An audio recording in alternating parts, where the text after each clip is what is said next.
Can you explain why you're not in the house to our right?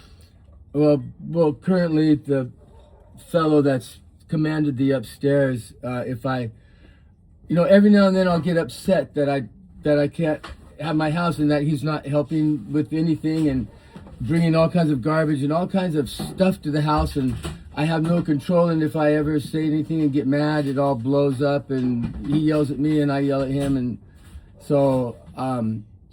So did this start like 3 years ago? It did. What happened was I was working, and in 2017, I had a crisis. My wife left me, and I was here alone in this house for a few years still working. And this house became a convenient burden. I didn't want it.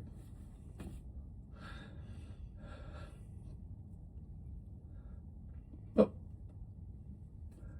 one day I woke up, and I said I could go down one or two roads, Stark Road, or I could retire and maybe start a new career. And I've loved music, so I wanted to start something in music.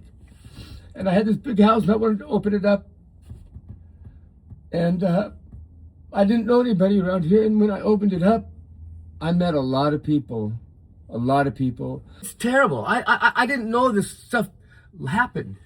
But I guess somebody hot-shotted him at some point, and he was not all with it. And he had a place to stay at this one house, and he wanted to come over and see Glenn, so I'd go pick him up.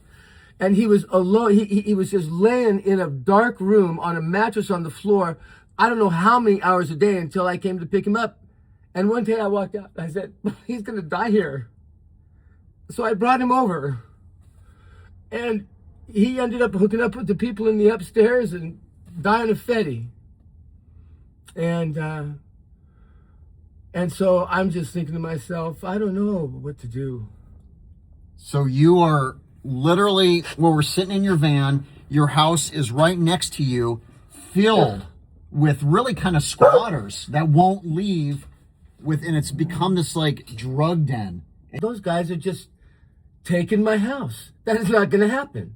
So I came back with a taser, and I got him out of the house. They called the police. The police said, Mr. Smiley, if you pull that taser out one more time, I'm going to take you to jail. So even though you're the homeowner, these are the people who are not welcome in your house. You tase them. I didn't even tase them. I just got them out. You threatened to be tased, and the officer said, don't do that. He said it would take me to jail. And I know for a fact that who's going to take care of this house if I go to jail? It's going to be gone. And what would happen if, like, right now you walked upstairs and said, I don't want you guys to live here anymore? He'd say, get me out. He'd say, take me out of here. You know?